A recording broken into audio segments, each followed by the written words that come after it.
My mother started practicing being old when she was about 68. So we're going to talk about retiring from obligation. Now, I use the word retirement because that's what I write about. I write about retirement. And I released an article this week that was about 8 different pillars that I use to reclaim and rebuild my life after retirement, which was a big deal. A lot of y'all may or may not know the story. I'll make it really short.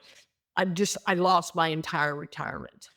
So I had to come up with something and I had to change everything and the way I thought about it, which is the reason after my success, I came on here to Substack and I said, we got to talk about how we rewire our brain so we can think differently about retirement.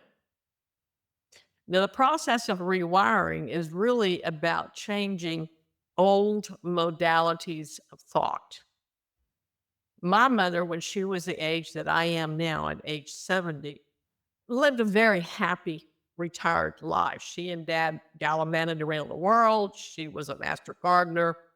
She was enjoying herself and the fruits of the labor of the business that she and my dad built.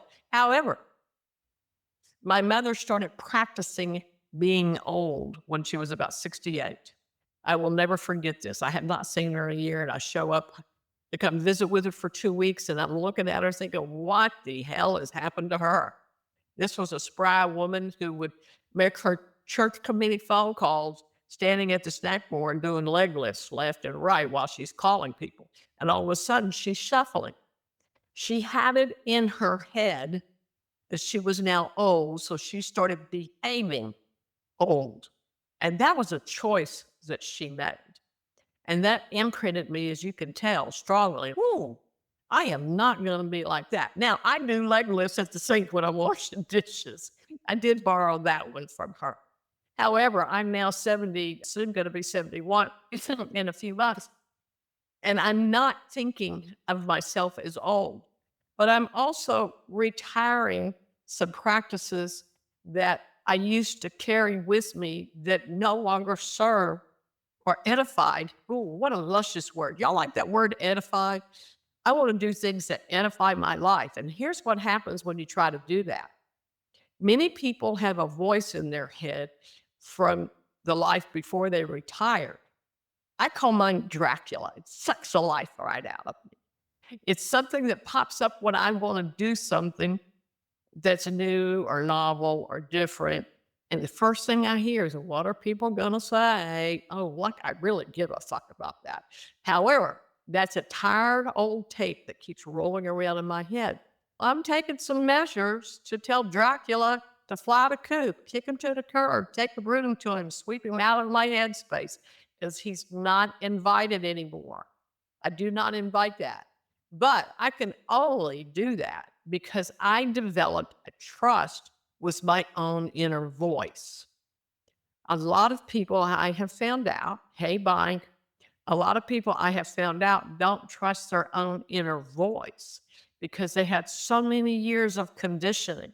Can you imagine 40 years of conditioning that your voice isn't your voice? It's whatever was handed down to you, whatever script was handed down to you of how a woman in retirement is supposed to behave. And you have a cluster of voices sometimes. You have a committee. Listen, I'm going to tell you, I know about committees. I'm an ex-preacher's wife, and I used to have a whole damn church committee in my head telling me what I should and shouldn't do and how my hair should be, my makeup be, and how my kids look. There was a list. Listen, child, let me tell you something right now. There was a time, literally, when a physical committee met for a period of over 3 months. There were 5 of them, and they handed me a 30-page document on things they expected of me as their minister's wife. Now, if you don't think that's something to overcome, okay, it was actually the day I told the preacher, I'm out. I'm not doing this. You're going to let people do this to me? I'm out. I'm not going to do it. And I took off. I left. And that was actually the beginning of me finding my voice, because I had lived a life until my mid-30s where I did everything I was expected to do. And those messages of expectation, they come to you in a very slow and subtle way. And you just keep nodding and doing whatever you can to get the appreciation, to go along, to get along and do whatever people expect out of you until you reach the age of retirement and go, my God, I'm tired. No wonder you're tired. You brought a whole committee with you that's still telling you what to do. And here's your day to say, no, I don't want to do all of that anymore.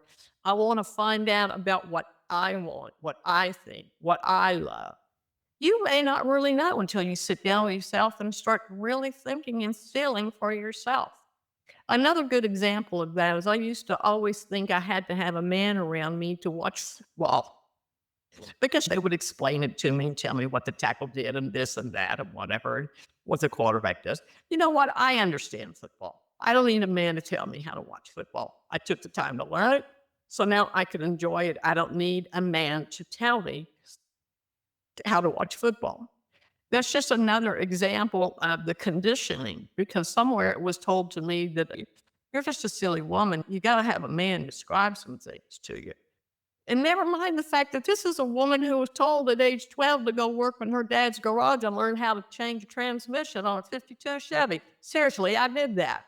The whole idea that we hold up false idols in terms of thoughts in our head about how we should be behaving at this stage in life are that it's impact the choices you make. Every day you're faced with an opportunity to choose something to do that delights you, or you choose to do something based on the Dracula that's in your head. Last night in my breakthrough group, we talked about Dracula. Somebody else named theirs, I think, Spite or Snake or whatever, because it's up to you. You name the voices that are in your head and you have the conversation and say to them, get out. You have no authority in my life. And that's a process you have to repeat over and over. But in tandem with telling Dracula or whoever to get out of your mind, you also have to build up trust in your own self voice, your own being, your own sense of authority in your own life. And you would be surprised how many people don't recognize their own authority in their own lives. And the reason I say you'd be surprised, because I am. I do get the messages. I get the emails. I get the DMs. Some people reach out to me through WhatsApp. And the struggle is real, because to have our own sense of self in a world that is this noisy is a bit of a challenge. Would you agree? We're sitting here trying to say, I want to be a sovereign person. I want to be a sovereign woman, and then pick the phone up and go give our identity away to TikTok and to Twitter and to whatever. And we lose ourselves. We give away a moment of recognition of ourselves because we want to distract how uncomfortable it is to sit with our own thoughts. I can say that because I have lived that. I want to remind everybody that anything I say tonight is something I have personally lived already. So it's coming from my own experience. I would never do anything to anybody that I have not done for myself already. Because I believe a self-examined life is a life full of promise and opportunity and possibility. But if you don't examine your own life, your choice is just to repeat what the generations ahead of you showed you how to live at this stage in life. You have all these amazing choices around you. You can use different tools. You can use different apps. I actually don't. And I have a big surprise for everybody. I gave up journaling. I do not journal anymore. I'm going to tell you a quick story. As part of my desire to minimize my living space and get the clutter out of the house, I started going through those big plastic bins of storage bins of stuff. And I had about 20 years worth of journals in it. And I started reading through them. And you know what? They all pretty much did the same thing. The needle never moved. Nothing changed. For 20 years, I fooled myself into journaling that I was doing self-care. Now, My self-care is sitting at my balcony and let my eyes just gaze up into the big blue sky and doing a series of breathing exercises. My self-care is taking a hot soaking bath after I do a live and let myself settle back down into myself because this is different energy than I live with every day. But you can use different self-care as a means of accessing your true voice. When you develop your true voice, there is no room for shoulds. Nobody's going to come into your head and say, but you should do this. Nobody's going to come in and guide you away from the very thing that you really want because you have taken control over your voice. Now, the best thing that I do for myself is acknowledge that the primary relationship in my life is my relationship with my soul. She has a nickname. It's called Rosie. And people in my breakthrough group will hear me say very often, I'll say, come on, Rosie, we got chores to do. Because I'll talk to Rosie all day long. I don't need to sit in meditation to say, Rosie, what do you think? What's going on here? Why did this happen? Or, hey, Rosie, here's what I want to have happen.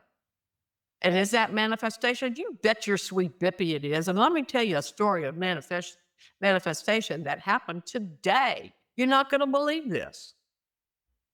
And this is why I love living in the moment. I had mentioned to Rosie that I want to find a way to grow my numbers because I do qualify for sponsorship on my Substack, but I want my numbers to go up there a little bit because sponsors like a little bit. My numbers right around 7,000, so my goal was 10,000. And I don't have a game plan on how to do that. There's no magic button on Substack on how to grow your Substack, okay? No matter what any guru tells you, there's no magic number or no magic formula. So here's what happens. I go about my business doing my chores, and I mentioned that. I spoke it out loud. Hey, Rosie, I really want to figure out how to grow or get my name in front of more people. I want to grow my numbers on my Substack. So I do my floor sweeping, and I wash some dishes, and I come back to my desk, and there's another Substacker who has 52,000 followers and subscribers, and he's talking about how much he loves Substack. And I'm like, I like this guy. I like Substack too. He wrote a post about our little note, and I said, you know what? I agree with you. It has been the most wonderful experience, and it is not hyperbole to say it has changed my life. He wrote back and invited me to join him on a live in front of his audience. You see how quick that happened? Because I trust that I don't have to wring my hands, work out all the details. I just said, oh, this is something I want. Now, that's a manifestation, but I'm also talking about the fact that there was no voice in my head when I said, I want to grow my audience, that nothing came swooping in and said, you should do X, Y, Z, A, B, C. I just spoke it out loud and went about my business and didn't do any more. And that is exactly how I lived my entire life. Everything I do comes to me that way. So I'll get off my preaching out of my pulpit now, and I'll hang out for a little bit to see if anybody has any questions. I see my buddy Mike is here, and Mike is a big fan of Neville Goddard. Mike would say, he would quote from Wishes Fulfilled, get to the feeling of what you want. And I don't disagree with that, but I think there's a step between practicing the feeling of what you want and how you practice the feeling of what you want.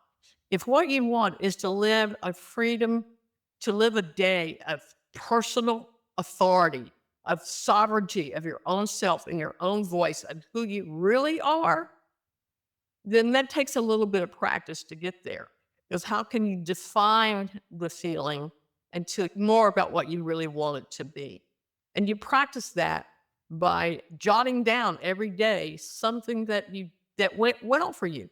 And sometimes the only thing that went well for me in any given day is that I didn't break any dishes while I unloaded the dishwasher. Not all days are lollipops and fairy tales, but some days it's, well, I didn't break anything when I unloaded the dishwasher, so that's what I'm going to jot down.